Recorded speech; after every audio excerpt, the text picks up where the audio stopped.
and welcome to a Smurd P video. And today I wanted to do, or this year I wanted to do something different rather than just show off my whole collection. I wanted to do something different, which I probably haven't really done before. This is my top 10 X-Men Marvel Legends figures. These are my favorite of the favorite, and you got to remember I've got over 100 figures, so yeah, I'll be honest with you, this has been tough. I mean, even these ones in front of me look absolutely stunning. I've got some of my favorite. I mean, that Cyclops and that Storm alone are just absolutely brilliant. Now, I wanted to put in some rules as well, so I've taken out build figures from this list because I felt I would just pick build figures, to be fair, because they're so awesome. So this is just normal figures. So I've just got a selection here just to show you off. Hey, here's a core variety of X-Men, and now I am going to give you my top 10. At number 10 is my very first Marvel Legends from Toy Biz, and it's Series 9 Unmasked Wolverine. This figure, it doesn't matter how many Wolverines we get, this figure is gonna remain. He is still gorgeous. I love what they did with the face sculpt. It looked exactly like Wolverine. I know that we've had some brilliant body sculpts with Wolverine, a bit more stockier than this, and you could probably say that this is perhaps bit skinnier, but to me this will always be in my top 10. Well, at least for now anyway, but still a gorgeous figure. Even okay, you can debate the articulation's not brilliant, but he did what I wanted him to do, and that was look stunning, and he was number one on my shelf for a very long time. So there's number 10. At number 9, we have X Factor's Cyclops. I don't think there was any way I was going to be able to do a top 10 without getting a Cyclops in there. He is my favorite character of all time. X-Men, first X-Men, Revolution leader. I know a lot of people aren't a fan of him, but I know a lot of people that have read him for such a long time. They understand this character inside and out, and why he is so important to the X-Men, and why everything he did was about protecting the mutant kind species. So Slim definitely gets into my top 10 at number 9. At number 8, we have Laura Kinney as aka Wolverine, and I loved her as Wolverine. That was probably one of the best Wolverine runs I've ever read. With Honey Badger at the side. We need a figure of Honey Badger. But this figure, in terms of this figure, it's just beautiful. I can't explain it. It was like, the hair sits perfectly hanging out like that. The claws, and I'll be honest with you, I've got a claw missing. It's somewhere in my drawers, but she comes with a set of claws down there, and just everything about it is just perfection. So that's my number 8. Number 7 is Snowbird. I've got to say, I've probably never really read an Alpha Flight run other than that crossover Asgardian Wars. But in terms of this figure, out of all the figures we got in that Alpha Flight set, this one, and once again, it all comes to, it's not always about who the figure is and whatnot, it's about how it looks. In this one, once again, just looks crisp. In terms of the colors, she certainly scares me as some sort of Ice Queen, even though her character is not. I believe she's actually a god. You guys can correct me if you're wrong, but it just, in terms of how this figure looks, she just looked absolutely, once again, stunning, and just stands out of that whole Alpha Flight crowd as far as I'm concerned. And I wanted her in my top 10. Number 7, Dark Phoenix, aka not Jean Grey, even though Dark Phoenix manifested herself as Jean Grey, but it was a stunning saga. But this figure, I mean, I loved the figure that we had for probably about a decade anyway. But they've just done something with the colors that just makes this figure just stand out completely once again. And we've got a couple of heads that go with her as well. And it's just absolutely stunning. Even the hair, fiery. I guess my only ever qualm about this figure is that we didn't get a big Firebird piece to go behind her. I think I would have loved that. But yeah, she made it into my top 10. At number 5, we have Marvel Now Storm. This figure is I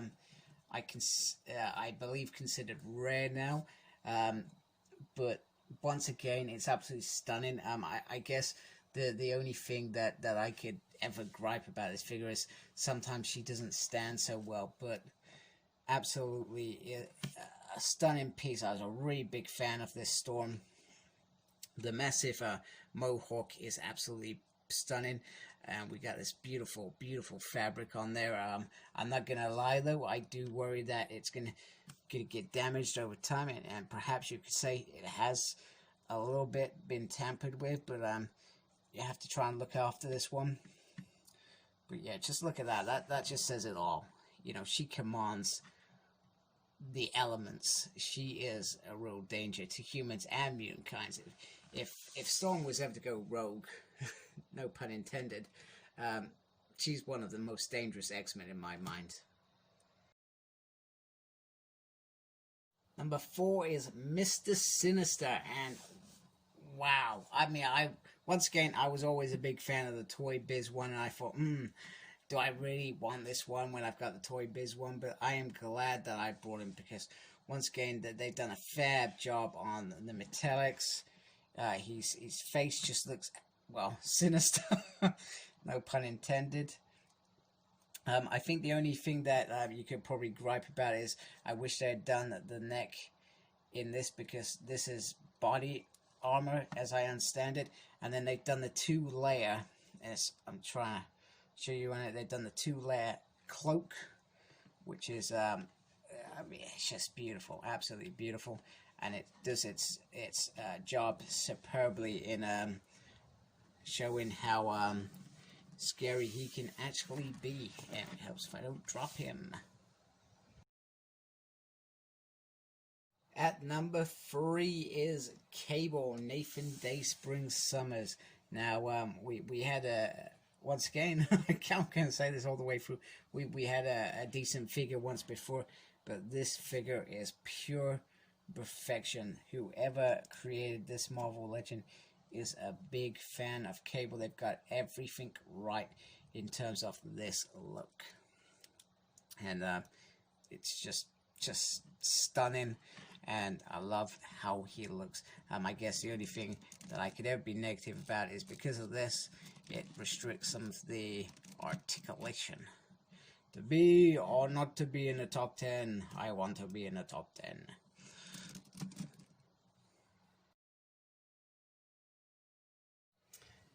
Number 2 is San Diego Comic-Con X-Force Archangel, and there was no way that this top 10 was going to be anything without him being in there, because this has been pretty much one of my favorite figures since I got him, with beautiful mechanical metallic wings and a great paint job. I guess once again, I'm having a little, might as well have a little gripe while I'm on here. It would have been cool to have a couple of extra hands and maybe a Warren head without that, but you know, it's just stunning. Or even some different wings with some feathered razors or something like that. But you can't gripe. This is when Hasbro were probably starting to build their their name as being the top guns for 6-inch figures in my mind anyway. So number 2, the beautiful Archangel. And also just on top of Archangel, I do believe that at some point they're going to redo this figure, or maybe the same mold, but give us a little bit extra, I hope, because if you think about the figures that we got a new Phantom X, we've had a Deadpool, we've had a Wolverine, we've just had a Psylocke, we've got a Deathlock, Archangel to complete your Uncanny X-Force. Outside of this, if you found it hard to get him, it's going to happen at some point, I'm sure of it. Dun dun dun, drum roll please. At number 1 is the devious, the deceptive, the craziest mofo I've ever read in a comic. And he released a specific virus. Yes, that's right. At number 1, it is Strife. The stunning figure from 2013 is number 1. He's just absolutely phenomenal. From head to toe, he just looks spot on. You know, it's got everything, every pointy bit in the right place, every metallic piece protected, and he has a beautiful, beautiful cape that goes all the way around, and the head sculpt is stunning. I was always a big fan when I'll be honest with you, I hadn't read when I started reading comics, Executioner had probably happened, Executioner's Song, so I had missed that, and I kept seeing the graphic novel when I worked in London in one of the local bookshops, and I always looked at how the armor looked. I thought, wow, that looks absolutely stunningly crazy. And I was kind of gutted. Don't get me wrong, I feel like sometimes they overuse characters, but I always loved, I felt like he ended a bit prematurely. But it's happened. And to be fair, Messiah War, wow, I love Strife in that. That was one of my favorite crossover X books. So number 1, Marvel Legend X-Men figure, he is there for me. So let's have a look at some of the figures that didn't quite make it into the top 10. Okay, so these were all almost in the top 10, and I had to justify myself why the others were in there. So Death Mask, Archangel, classic comic colors, great release. Sorry, my arm's in the way. Old Man Logan. This Old Man Logan may be an old... I was going to say something naughty, but I'm not going to. He just looks stunning, and just everything from the coat to the hat. I know I wish the hat came off, but that he gets in the almost category. Beautiful, beautiful white costume Storm. Once again with the cloth factor going on. This figure, once again, it was a really nice figure, and I had a choice of picking the Other Storm or fitting this in somewhere, but Other Storm felt like a better fit for me in terms of being with me longer and being perhaps my favorite. Right, now you're probably gonna be shocked at this one. Warpath X-Force version. Why didn't he make it in there? Yeah, probably a bit of nostalgia, probably a couple other things, probably something to do with his dodgy torso, and he looks like he's got a weird kind of crutch going on, but still a very, very good, solid figure. Oh, I'm knocking down other figures now. Sabretooth, I love this Sabretooth, I love how he looks. He's got some beautiful, beautiful hair around his neck, some nice claws, and a good paint job. So I always feel like he's still a little bit too small for my liking. I feel like he could be a little bit bigger, but hey ho. Sunfire, I'm not sure why I've got him here. I think if I had not sold the other Sunfire that I had and kept this one, I think other Sunfire may have made it into my top 10, but this Sunfire just didn't quite cut it, and I'm still not sure if I like the Sunfire over the other Sunfire. I may have to go buy that one again. Whoops. Havoc, I love this figure. He just looks absolutely gorgeous, and once again, it's one of those characters that I mean, I saw him on the animated series, and I just thought, wow, he looks amazing. It's just got like a really cool mask, a really cool gun set, nice armor, nice little backpack. Even this bit looks looks awesome. And then last but not least, almost making into my top 10, Havoc. It just looks absolutely stunning with this beautiful coat and the different kind of blue blended tones going down.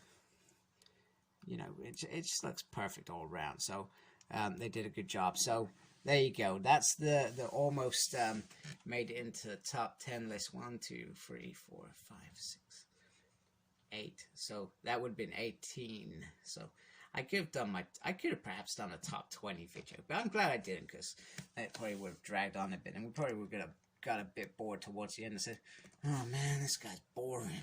Just skip to the end. Right. Okay, so there we have it. That is my top 10 X-Men Marvel Legends. Let me know what your top 10 is and what fits into your collection. And obviously remember, this is my opinion on my collection. And you're going to have your opinions as well. So let me know what your opinions are, because I like to hear that stuff as well. I like to know what people's favorite figures are. So give me a comment, give me a like, give me a subscribe to my channel, please, and follow me on Facebook. My page is Smurp. Follow me on Twitter at Smurp. No idea what I'm doing. I am also on Instagram, Cyclops Smurd. And as always, embrace the geekiness. Take care, and thank you very much for watching. Goodbye.